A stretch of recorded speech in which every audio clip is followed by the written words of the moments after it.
The Great Barrier Reef is in more trouble than most people realize, and now, tiny robot gardeners might be its unexpected lifeline.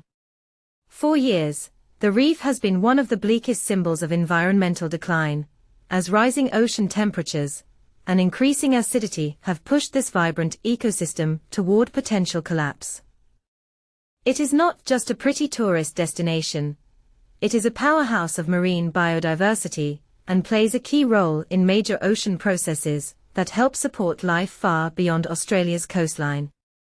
Yet a combination of global warming and ocean acidification has put the entire system at genuine risk of large-scale destruction. But there is finally a small, but meaningful reason for optimism. Researchers at the Australian Institute of Marine Science are testing a new, tech-driven restoration strategy that focuses on planting baby corals across damaged sections of the reef. Instead of divers placing coral fragments by hand, the project uses a specially designed delivery robot paired with an AI system that scans the seafloor and automatically identifies promising sites for new coral to grow. It is a blend of marine biology and robotics that aims to work at a scale humans alone could never match.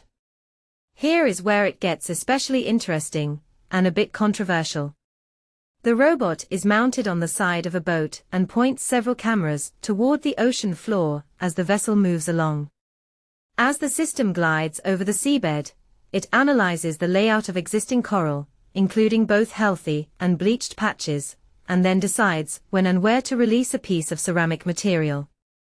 These ceramic units act as tiny artificial coral skeletons, giving new coral something stable to attach to, much like a building frame supports the rest of a structure.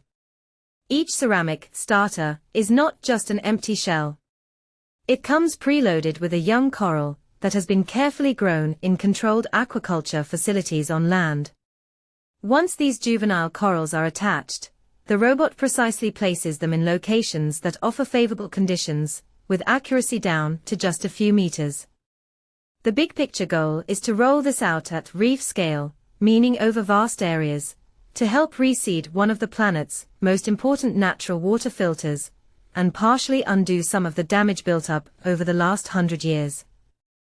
Right now, though, this is still a test phase, not the final solution. The current trials focus on using smaller boats that carry a limited number of coral starters, and operate only in relatively calm, shallow waters. This controlled environment helps the team refine the technology and understand what works best before trying to tackle the entire reef system. At the moment, human crews still operate these boats, steering them and overseeing the process, but the long-term vision is to automate not just the robot arm, but the vessels themselves. And this is the part most people miss. The plan is not just one robot, but an eventual fleet. In the future, the team hopes to deploy fully autonomous boats that can roam across huge stretches of the reef with minimal human intervention.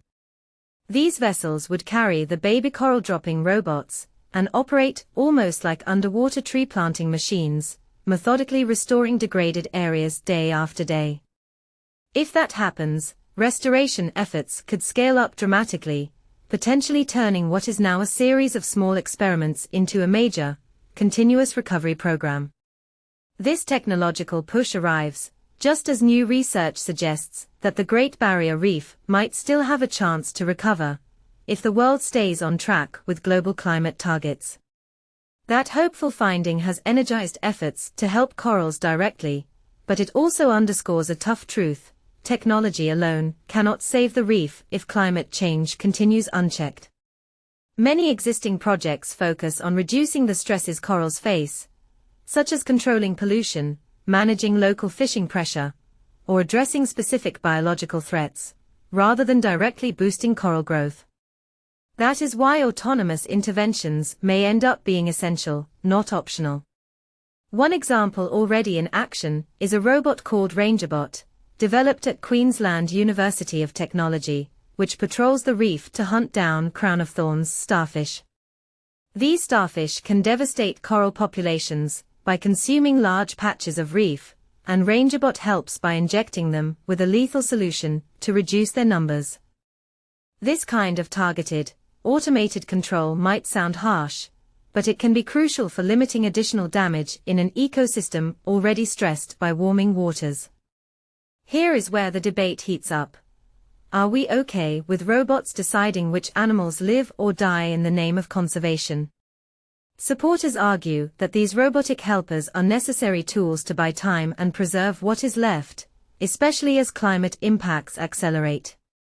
Critics, however, worry that leaning too heavily on high-tech fixes could distract from the core issue, cutting global emissions quickly and aggressively.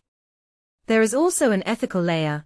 How comfortable should humanity be with machines actively killing certain species, even if those species are overabundant or harmful in a human-altered environment? Even under the best-case scenarios, the road ahead is rough. Scientists warn that, in the coming decades, coral density on major reefs is still expected to drop by roughly 70% to 90% before any significant recovery can begin. That means future reefs may look very different from the ones people know today, simpler, less diverse, and more fragile, at least for a time. The combination of climate action, local management, and technological interventions, like AI-guided coral planting and predator control, will likely determine how much of these ecosystems survive. So when people say the reefs are being saved, it is only part of the story. There are real, serious efforts underway to protect and restore the world's great reef systems, and the self-navigating coral planting robot is one of the most imaginative and hopeful tools on the horizon. Still, barring a dramatic shift in how quickly we tackle climate change, conditions are expected to worsen before they improve. The challenge is to hold on long enough, and act boldly enough, for these recovery tools to actually make a difference. Now over to you. Do you think it is wise to rely on robots and AI to restore ecosystems humans have damaged? Or does that approach risk becoming a high-tech bandage on a much deeper wound? Should conservation focus more on direct intervention like this, or primarily on changing human behavior and cutting emissions? Share where you stand. Are these reef-saving robots a necessary breakthrough, or a sign we have already pushed nature too far?